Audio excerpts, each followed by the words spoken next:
Damn it, Cindy. Have you lost weight? Where's your little fuck buddy? Look, Varla. Look at Cindy's stomach. Oh, fucking... Hee-haw! Yeah, baby. Shake that money maker.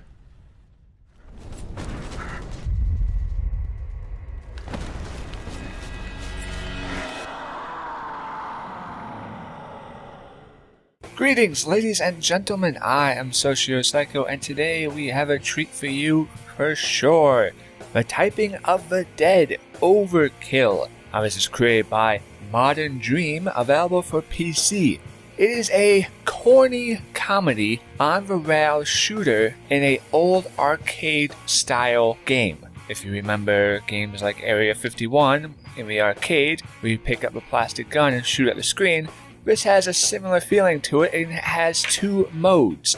Now, the first mode is actually of that, where you have the availability to go through and shoot at the zombies, or mutants as they call them in this game, and kill them with guns in that remembers nostalgia-esque style of combat. The other and main practicality of the game is actually killing the zombies with the spelling of words. So it is a true representation of what it means to be a keyboard warrior. Stand true and proud.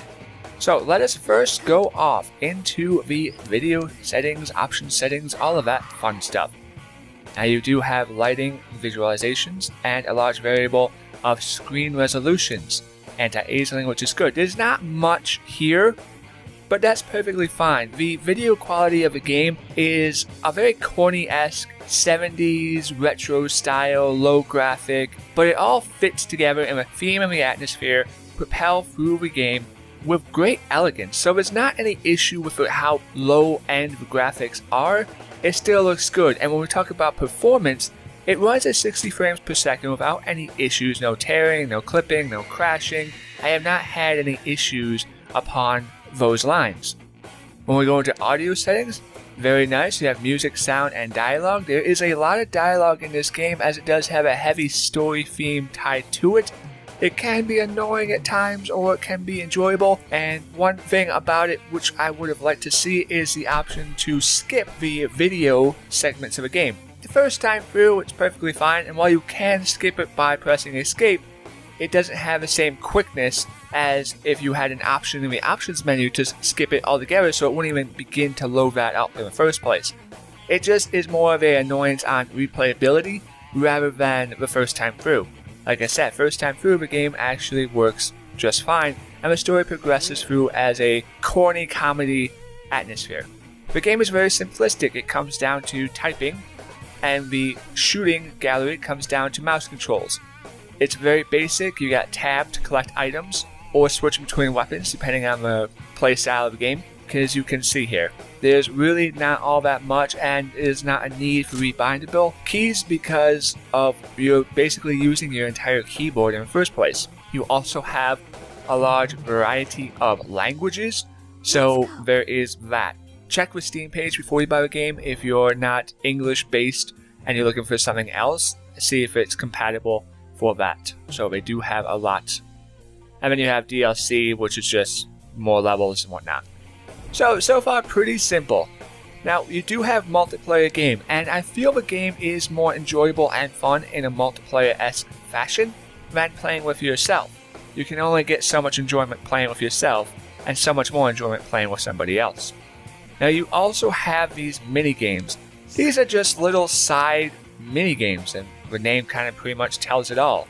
Money shot, think you're good, think you're the best, try your eye in the carnival shooting stall where only the best of the best can win a teddy bear. So it has these little side games in case you're tired of the main one, which are just run-offs that don't really offer anything besides just additional content, which is perfectly fine. So before we go into the game, before we jump in here, I want to tell you that yes, the game does have a story-esque into it. You go through as either a detective, and you have two people, as the game is built story-wise for the playability of two people in a co-op fashion. Now the story does progress through this manner, so there's always a reason for there to be two people in these zones. There are different voice actors, and while the story is of a comedy. It is definitely of an adult fashion, and one not necessarily for kids due to the sexual innuendo and the language that it's in the game. Now I'm going to show you how well done the audio is now, so you can get a feel of what you're dealing with, as the story is a 70-esque graphic, old, really corny, sort of bad porno corny 70s feel with good audio. So I'll let you hear that now. You boys comfortable? Like a sardine in a motherfucking tin can. Was that a thanks for saving my worthless pig hide I just heard, Lieutenant Limp Dick? We're both very appreciative of you coming to our rescue, Miss. Varla guns. No wisecracks, okay? You gotta be fucking kidding me. What did I just say? Guns? Varla fucking guns? What kind of name is that? The name I was born with, dipshit. You see, my birth was celebrated, whereas on your arrival, yeah, I'm sure, I bet they tried to push you back in, whoever the fuck you are. Now, there are different levels and there are different difficulties in the game. This is where it's important to note, because the difficulties in the game do tie into the speed of the enemy and the length of the words, so it can be, depending on your skill and your typing-esque capabilities, you might want to start on the bitch setting versus the agent or the MF. And you also have the hardcore mode on and off, which means pretty much if you die once that you're completely dead. Now, if you do die in the game, just like in an arcade game, you have the availability to play again and pick back up. In the arcade style, be like, oh, well, insert more coins. Here, 50 cents, 25 cents, whatever the case is. Well, this is a score-based game. So in replace of the coins, you have the point value. So when you die, you have the availability to sacrifice some of your points to continue playing again. The game also, because it is a point system and point-based, it has a leaderboard system into the game. And the way the leaderboard is actually implemented is done very well. You can easily select in between all of the missions and the difficulty types. And you have different filtering types, as you can see here. My score is so amazing. But it really is easy to get to where you need to go. Easy to see the scores in comparison to what you're looking for, and it's really beautiful to see this. It's really a shame when games do not do leaderboards of the quality that this is, I feel, should be standard. Easy interface and easy access to compete with your friends or other people of high scores. Whatever your enjoyment is, that is there to make sure you have that. Now, before we jump into the game, as I said, there are two modes in this game. You have the typing, and then you have the gallery shooting. The gallery shooting is the red. It's pretty simple here, as you can see. The difference in between the two is the gun shop. In this version, you'll have a gun shop capability, and you'll have a choice to buy some of these weapons, and then you'll be able to upgrade. So if we purchase this weapon, and then you can see we have options to increase these different abilities. Upgrade twice, and it's good. So you can pick in between these different weapons. You can carry two in combat. So while it's not all amazing, it does offer you some variety in the game, as the game is balanced with the guns and the combat and everything else. And the only issue I found while playing during the gun fiasco of shooting was the fact that some of the pickup items are a little harder to get because the mouse control doesn't have the same reactional time as, say, the arcade one, where you could easily just move it up to a screen and shoot. And the time issue and the lag difference comes actually from the fact that because the screen is moving and because you're moving around, your angle is continuously moving, so that kind of makes you sway. It's like trying to shoot somebody from a moving boat. And then you have memorabilia, which are just collectibles. The collectibles I was telling you about that you come across in-game, and you shoot these items, or you hit tab in the typing version, and you'll collect these items. Like I said, these are just collectibles in between either comics or 3D models or soundtracks in a jukebox. They're just little incentives to continue allow you to progress through the story, which is very nice and nicely done. So when we jump into the game, the basic first game, you can see very easily that the game is just as I said. It is a typing of the dead. The difficulty does increase the amount of speed the enemies are coming at you, the length of the words to shoot them, and overall the damage you take.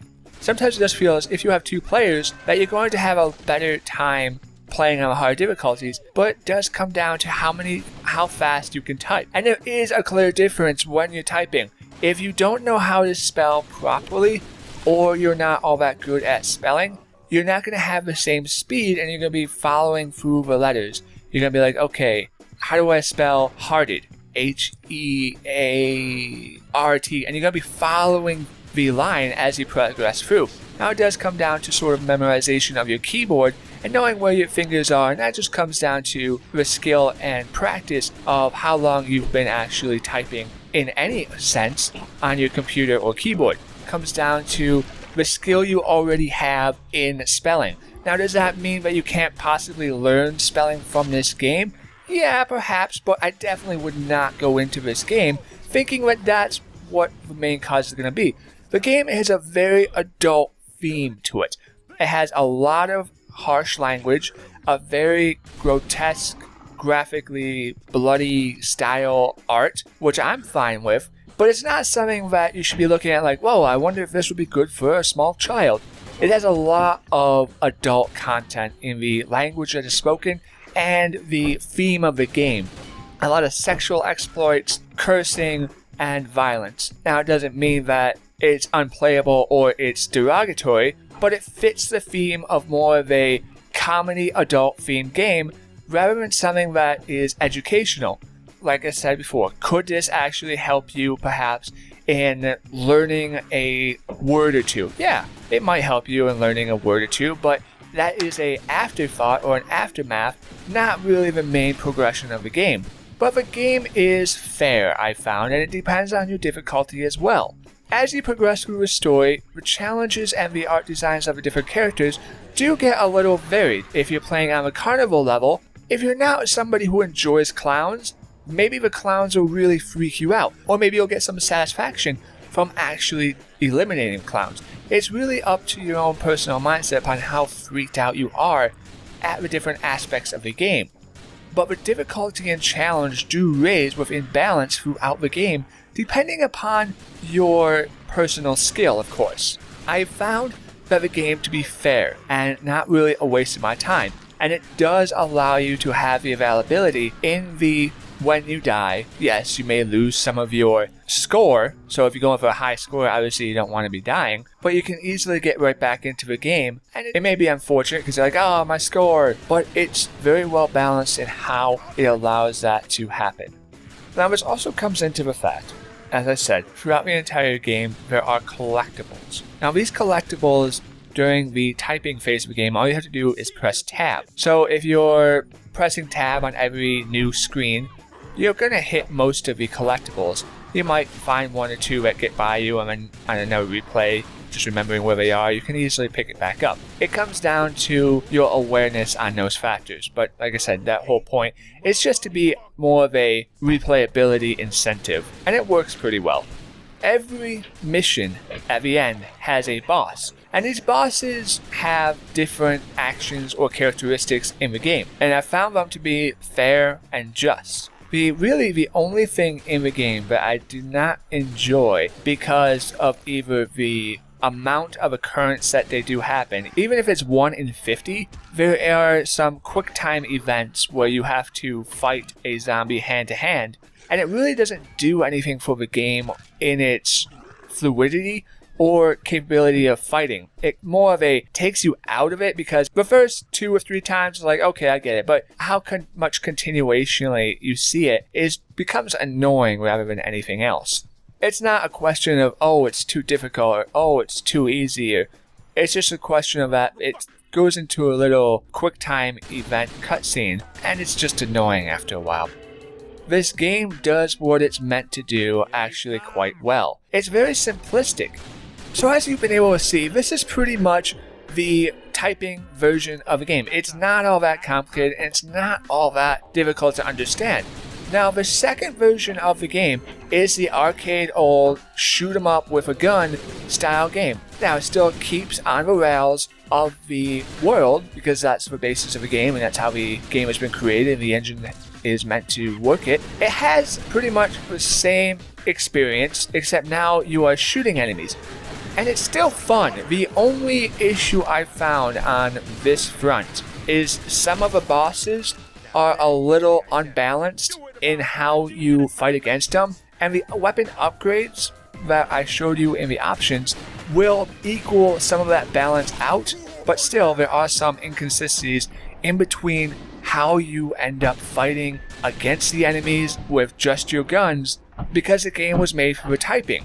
So if you're going for a high score on that section of leaderboards with the gun toting, you might find yourself in certain situations where you need to have the exact weapon or certain upgrade, or just luck in how you fight some of the enemies. But overall, I have not felt as if the game has been bad in its gunplay. The hardest part is picking up some of the collectibles, but when it comes to the zombies and fighting against the zombies, it's actually quite enjoyable. It's really not anything that takes away from the game, and it adds another level or another playstyle, which adds more content. Now, it does come down to, again, like I said, you'll be able to get a lot more fun from this style of game if you play it with a friend. That doesn't mean that you can't find enjoyment playing with yourself, but you will have potentially more enjoyment co-oping it. So at the end of the day, when we boil it down, the combat and the writing in the game is very simplistic and easy, and it works hand in hand very well no matter what version of the game you play, the writing or the freestyle shooting. It has a very strong atmosphere, it has a hilarious story, it has a corny comedy story, and at a $15 price point that they're asking, yeah, I can recommend it. Now maybe, depending on you, if that's too high, then wait for it to go on sale at least 50% off. There are always Steam sales coming up, or maybe just the game itself go on sale. Regardless of what it is, if 15 bucks is too high, then wait for it. But it is a game worth either getting or putting on your wish list. It's enjoyable for what it is.